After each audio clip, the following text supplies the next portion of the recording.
Good morning, everybody, and welcome with Breakfast with Deacons. You know, this is the #1 breakfast show in the morning. It's the #1 show that brings you great news. And on Tuesdays, you know what we do? We focus on the youth and the incredible things that youth are doing in our country and internationally. Well, I have an international guest here with me, even though she's a Trinity. Claire, welcome to Breakfast with Deacons. Thank you.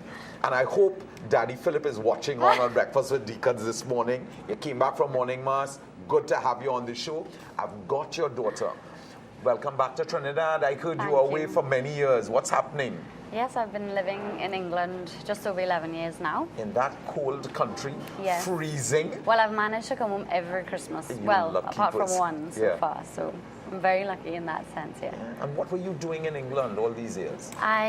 Well, after my A-levels here, I left to study architecture, Right. which is really a 7-year qualification. So that kept me there a long time, and I kind of gotten stuck. Now I'm married there and You got had married? a baby.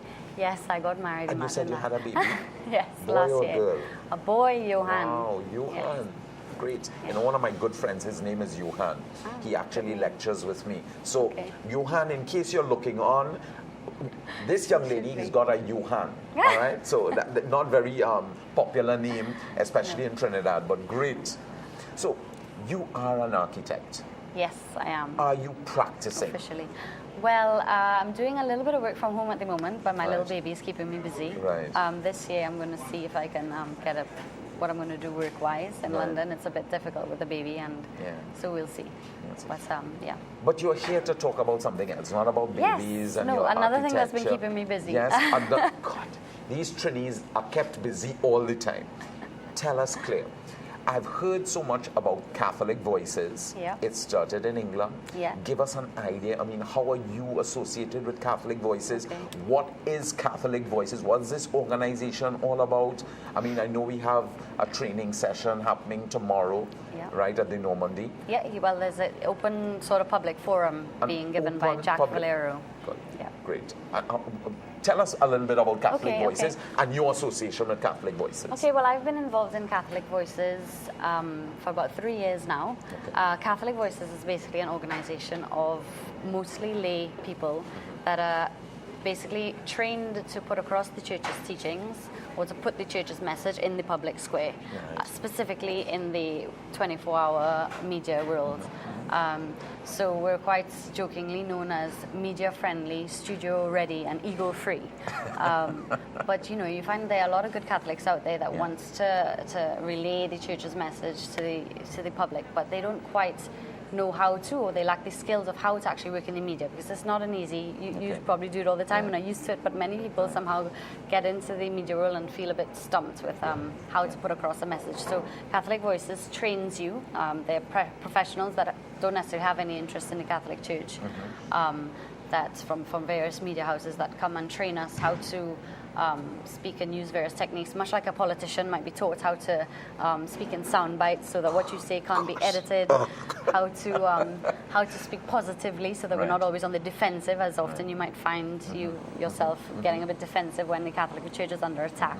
But it basically started, it launched officially ahead of the, I don't know if you remember, the papal visit in 2010. Yes, I do. Pope Benedict came to London, which was an absolutely incredible experience. But, you know, the British press is pretty brutal. And ahead of his visit, the publicity was quite bad. I mean, there was an official protest, the Pope campaign, and just a lot of people weren't in favor, despite the fact that a lot of people were. Always the negative ones seem to shout louder. Yes. And they just thought, right, what we need is a bunch of people trained to deal with the sudden media interest in the Catholic Church and in the Pope. Did this come out of clergy? Did this come out of lay people to have people trained? Yes. It did? Actually, yeah, it was a lay idea. The sort of seed was planted at the time of before the papal visit. I don't know if you remember this not so good book by Dan Brown, The Da Vinci Code, Yes, that has some awful things written about the church, and in particular quite a bad message put across about supposed message about Opus Dei, Right. which some members of Opus Dei thought, well, what are we going to do about this? There's all this bad press being said about us, but, why don't we use this as an opportunity? We can pay for this kind of publicity, Right. The church, in particular, Opus Dei is on the front page of all these magazines and newspapers. Let's try to, the Catholic Voices ethos is that the media isn't out to get you. They just need a story. So if you give them the right story, that's what they will print. And people aren't stupid. Sometimes the media treats people as stupid, but people can see through to the truth. Yes. So if you tell them what the truth is and there's transparency, they see the truth. They're not so easily fooled. So that was kind of something that was very successful around the Dan Brown kind of time. And they thought, that was so successful how people, they rode that wave. Let's do the same thing with the Pope's visit.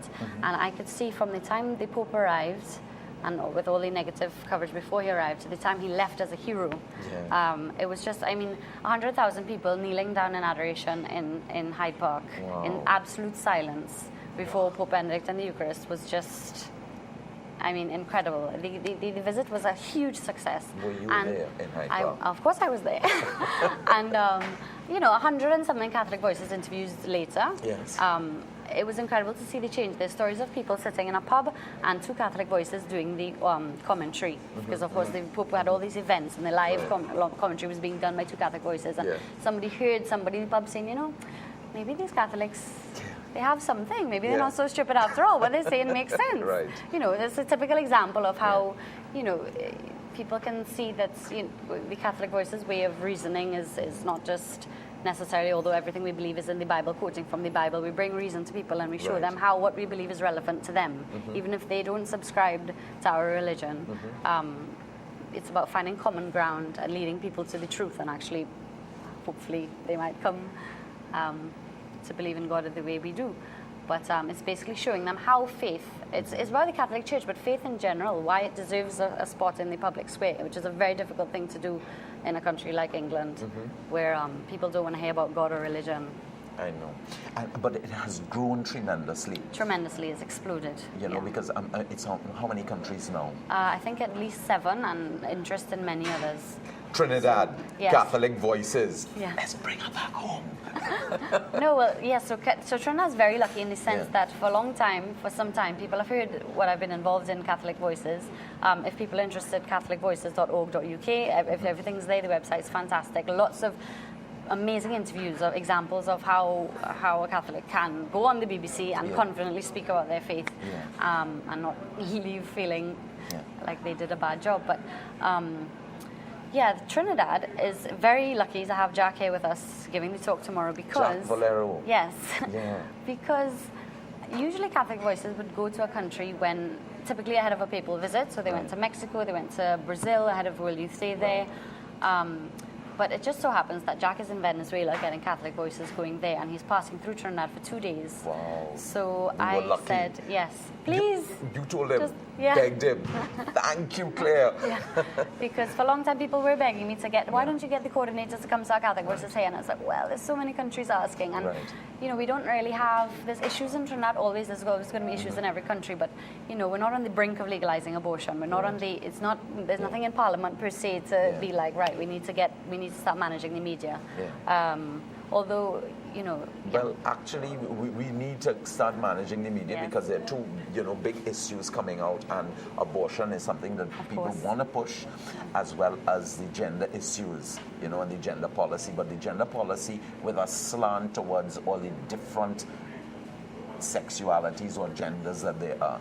So so we need to get our Catholic Voices out there. We need to get them ramped up. So this is an incredible time. It's in God's time. And that's why I know that you are here with Jack. So tell me, tomorrow you all are having an open forum, a training session on the Normandy. Tell me a little bit about Jack. How did he start? How did he get into this ministry? Well, I told you he was one of the guys. He's actually the official spokesperson for Opus Dei in England. So Opus Dei? Yes. Awesome. Yes. Right. So he was really at the head of, sort of, like I was saying, trying to manage the media at the time of the Dan Brown thing.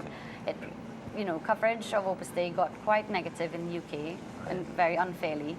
And he just, one day, there was a group of people outside where he lived, because they used to walk around and say, have tours and all this kind of thing about all this Dan Brown mystery Right.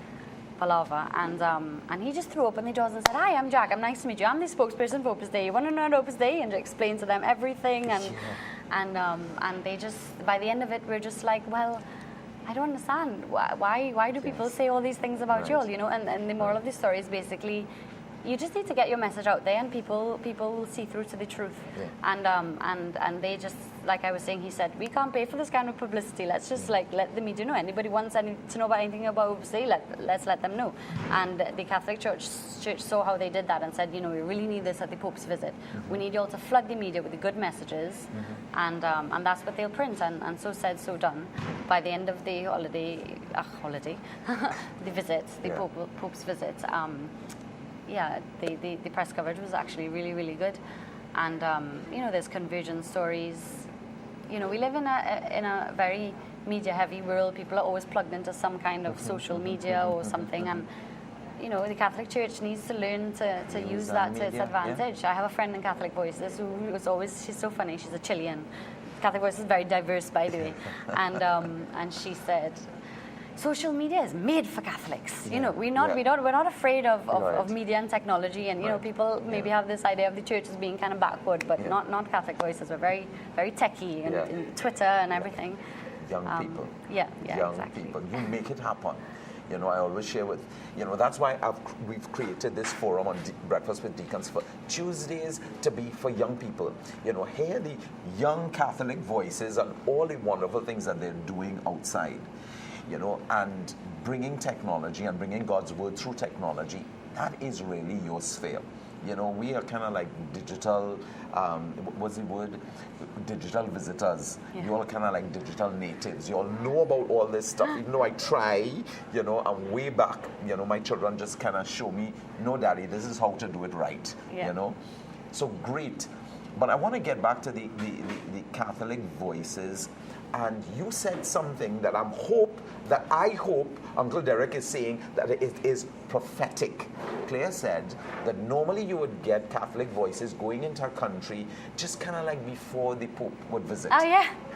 Now, you know, we are hoping that the Pope would visit us in 2015. Well, the President has invited him, I think. He has invited him, and we're hoping that he'll be here with us in 2015. So let's just hope that Jesus is organizing where we are totally disorganized, and that he's going to be coming here in 2015. And this is why we've got Catholic voices here with us, Claire with us, Jack with us, preparing us to be voices. Yep. No, that's exactly what I think we need. It'll be very good. I am excited because I think now for sure. I wasn't, you know, you always wondered, well, can he come all the way to Trinidad and Tobago, this little small island nation? Guys, I'm sure Pope Francis is coming. Now, I mean, he must be really challenging Catholic voices in the UK. Yes. I mean, you know, he's all over the media. He's all over the media. I mean, he's Times, was it Times #1 person of the year? Person of the year. They even had, they said he was also best dressed or something like that. I mean, you heard so many things, but also we also need to clear up and to clarify lots of little sound bites that are coming through that are incorrect statements. And that's where Catholic Voices comes in. And that's where Catholic Voices come in. And tell me, you know, what have you all been doing with some of these sound bites that are being thrown at us and are telling us, well, this is what Pope Francis said and meant? I mean, has he kept you all busy? Yes, he has, in a positive way. I mean, like we say, we're not afraid of the media. So, you know, if they want to put the church on the front pages, by all means, the message is any help we could get to get Christ's message across. But you have to go back a few steps to really understand how that works. So, basically, Catholic Voices has set up a bunch of, I think there's about 80 of us now, over 4 different training sessions in the UK. So we are all ordinary Catholics going about our everyday jobs. When a story breaks, whether we Pope Francis or some government legislation or anything, we have a media bids coordinator who knows all of us and knows our strengths. So I probably won't be called up to go into an interview to deal with sort of medical ethics, because Right. I'm not a doctor. Perhaps they'll call one of the Catholic Voices that is a doctor. Right. If I've just had a baby or when I was pregnant, perhaps I might be called in to deal with issues of abortion, for example. Right. So it's tailored to, you never go Yeah. into an interview feeling like Right. you have no Right. idea what you're talking about. And also you have to appeal to the general public. So obviously someone with a pregnant belly is going to appeal talking about abortion as opposed to an older man, you know? Yeah. So anyway, we are really kept abreast every day by issues that are likely to break in the media. So, for example, Pope Francis is quoted as saying something. Before that hits the media, I have probably known about it because I have in my inbox the original transcript of an interview that he's recently done. Right. So I can't get caught out by a journalist Yeah. telling me Pope Francis has said X, Y, Z because I know he hasn't. Or Right. he has. Yeah. Because often he's saying very good things and I'm very Right. happy to say, yes, he Yes. said that. And I'm Yes. glad he said Yeah. it. Yeah. So we have Catholic Voices Academies as well throughout the year where we get together and bosh out certain interviews or kept abreast. You're expected to keep abreast of the news, Yes. particularly news that's of issues to do with the church. Pope Francis in particular, I mean, Jack actually met Pope Francis last year and he seemed thrilled by this because after he was made Pope or yes, before? yes, Yeah. as Pope. There's a Right. picture of him on the flyer for tomorrow's I- public forum okay. speaking. That's Jack there That's with Jack. Austin. Wow. Too bad the viewers can't see us. But Yeah, okay. for me, I mean, Pope Francis's papacy has been about a lot of things, but for sure there's been a lot of emphasis on going out to the peripheries of the Right, church. yeah. And that is exactly where Catholic Voices stands, because we are out there to reach people, to explain to them why the church's teachings are relevant to them, even if they've left the church or they have never been Catholic. There's a tendency to sort of put Catholics or other religions in a box and say, well, you're Catholic and that applies to you, therefore you can go ahead and believe that, but it doesn't apply to me, so why is that relevant? But the whole thing of Catholic Voices is explaining to people using reason and natural law. We don't follow a blind faith. Right. Our faith is faith and reason together. So if you were trained, it's very possible to walk into a room with the world's biggest atheist and have a perfectly reasonable discussion with him. Yeah. And I say discussion because we're not about winning arguments. Excellent. We're about winning hearts. That's what we say. We go into a discussion to shed light, not heat. There's enough heat being created around certain sort of issues. I love that. Shed light, not heat. Yeah. That's amazing, yeah. These are the things you learn if you do the training that gets drummed into your head. I've got to go to this training. Always say yes, not no. Yeah. Find the positive intention. Yeah. The method that Catholic Voices use typically, for example, is usually when someone says something against the church or against Christianity. It may sound bizarre, but often there is a subconscious Christian value that they're appealing to. And you need to meet them there. They often are after freedom, equality, they want happiness, all the things we want as well. So you meet them at that common place, and that's where the discussion starts from there. Not, I believe this and you believe that. Meet them at where they are. Say, I'm also after equality, I'm also after happiness, I'm also after fairness. But let's question whether what you're saying is going to bring equality and fairness and happiness. So it's teaching you speaking techniques, how to think in triangles. I wouldn't be allowed to go on air unless I call the coordinator and I have my 3 points because, politicians do it. We have to learn to do it. Treat every interview as an opportunity to get your message across. Don't even necessarily answer the question they're asking you. Yeah. Use it as an opportunity to say what it is, the good news that you are on BBC to tell millions of people that they need to hear. And that's what you're taught. That's what you're taught to do. I've got to learn this technique. I've got to learn this technique. Great, because yes, we can see our politicians applying some of these techniques. You ask them a direct question and they will go everywhere else and they will get their message across and they still have not answered your question. We see it with interviews. But the challenge, it can be frustrating. I see, when some of the media houses try to interview politicians and they just can't get them to answer the question that they've asked. And the reverse happens, unfortunately. That's why we need the Catholic Voices, because you get a person with faith come into a secular media interview and they get pushed to answer questions and they don't know how because the journalists are trained to push you into a corner and get you to go down a road that you never intended to go down and perhaps corner you into saying things that you didn't quite intend to say or you didn't mean it like that, because they're trained too. So we need to be trained back on how to say, no, you're not understanding what I'm saying. I'm saying this. and there's no way they could bend what you say to be misquoted or, often, and also how not to be on the defensive. I think often in interviews they're Many surprised times, how Catholic voices are so positive. And yeah. we aren't, Yeah. Backed into a corner, being defensive, apologetic. Or we completely neutralize what they, Right. what offensive attacks are being made Right. by our first response. I mean, Catholic Voice has done a poor job if they've started off an interview saying no. No. If you say yes, Yes. that is a good start, because we're there to speak about what we believe in, not what we're against. Claire,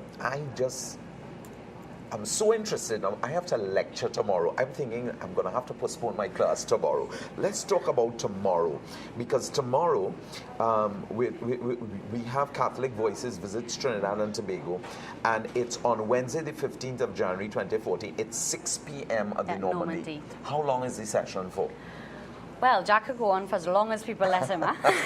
We're trained to also do that. Never let your opponent have a word in. Keep talking. Sounds like me, right? Yeah. So, no, I mean, I suspect it won't be more than an hour and a half. Okay. Depends on how much time and how much interest he has. We're really hoping that from this forum, people get a taste of what Catholic Voice is about, and they can step back and say, is this what we'd like to start here? Because if it is, me and there are others that would be ready to say, right, let's do it. Okay, so tomorrow is just a sort of an introduction to what Catholic Voices is all about, because you mentioned earlier when we were speaking that you had to go to like three-hour sessions or something like that to be trained. Well, no, a bit more than that. All right. So to become a Catholic Voice, you actually have to apply. I made it into the second round of training. They've done 4 lots of training, and then you're given quite a grilling in an interview. You're called to be interviewed. And then I found out, great, I got in, which I was very pleased about. And then, you basically accepted. A little Trinity in England and you got in? I know, I don't Bless. Sometimes, God chose this lady. Yeah, well, exactly. I mean, it was definitely all his doing. But you agree that you can't become a Catholic Voice unless you attend all the training. And the training is done in different ways, but for the most part, it's done in 3 intense 3-day long weekends. 3-day long weekends. Yes. I was crazy. I said three-hour sessions. It's intense training. 3-day weekends. Yeah, so you like need to Friday, devote, Saturday, people Sunday. take time off work. Right. This is serious business. And some people flew there because it was up in Leeds. We try to spread it all over the country because it's a very diverse organization, and we don't want it to be sort of London-centric. Yes. It's for, in fact, a lot of Catholic Voices get known by their local radio stations. Because the thing is, the media love us as well. Because as much as we love the media, they love us because, like I was saying, they need a story. Yes. And if they don't have a story in 2 hours, they're in trouble. So it's very easy that they now know they can pick up the phone and say, we need a Catholic Voice, and increasingly that's what they're doing. Right. So yeah, it's great for them. My last show on the BBC, in fact, the BBC has a very somewhat, it's like an unwritten code that they have, that when an issue comes on and they're interviewing someone, they won't interview one side of the story. They always need 2, which is where the need for Catholics come from, because they feel like it's only good practice if they're going to publicize one side of the story, that they want the Catholic Church's side as well. So they need Catholics. So that's what Jack would say, we are just feeding a hungry giant. And they throw us in and they say, good luck. But we're ready, And the last one I went to, of course, the opponent, not the opponent, but the person on the other side of this discussion didn't come. Because it's difficult. It's difficult sometimes for producers to get somebody in studio in 2 hours. But for Catholic Voices, that we've made it their job easy, basically. They call the bids person and say, can you provide me with someone in an hour, and we're there. You all are there? I've been running, exercising in London, and received a call on my phone, and I'm all ready and made up and in studio within 2 hours. The BBC sends a taxi for you, and they... You're an amazing woman. You can be running, jogging, and be made up and ready in an hour. Listen, you've got to come back to Trinidad. I don't know one woman, and I've got 4 in my household, who can get ready, made up in exactly 1 hour to be on television. Well, they teach you all that in Catholic Voices too. I'm not kidding you. They teach you what colors to wear, how not to... You're kidding. Yeah, because it's professional. These aren't, they're professionals training you. Okay. And often what we learn as well is it's not what you say that people remember, it's how you make them feel. So it's the subconscious as well. You know, your body language, your how not to. It's not what you say, but it's how you make them feel. Is the message that they take. Okay. Like obviously, how you make them feel is linked to what you say. Right. But people get so focused on saying the right thing and quoting the right thing, and we lose what Pope Francis loves is the compassion and the understanding. They want to feel like you're listening to them. Yes. Nobody's going to feel like you've answered their question until first you've listened to their question. So you're taught to do that as well, and it's intense training. But personally, it's been extremely worthwhile. I'm talking about dealing with the media, but in dealing with friends, I have a variety of friends from all kinds of different backgrounds. Right. How to relate to people, how to understand where they're coming from, and discuss faith with them in a way that will be relevant to them, rather than, like Pope Francis said, the church is like a battlefield hospital. You don't need to ask a bleeding man who is bleeding to death, how is his cholesterol? Right. You need to meet people where they are, heal the wounds first. So even on a personal level, it's really helped me in terms of discussing with people various issues, learning how to be more compassionate, understand where people are coming from. It's skills that I think are necessary for every Catholic, whether you want to pay on media or not. Philip, you've got a remarkable girl here. How do we get Catholic voices in Trinidad and Tobago? Because I'm quite sure that after this interview with us, I know that Jack's going to be on television also. Yes, Trinity will hopefully be broadcasting his talk, so I hope. We will be. How do we get you guys here in Trinidad to start some training sessions? Because I know there are going to be lots of people who would be interested in Catholic voices, in empowering us to be able to speak, clearly the truth about our faith, so that the world will really see the light. Yeah. Well, always work with what you already have. So catholicvoices.org.uk, go online and be inspired. Look at some of the interviews that people have done on major TV channels. Right.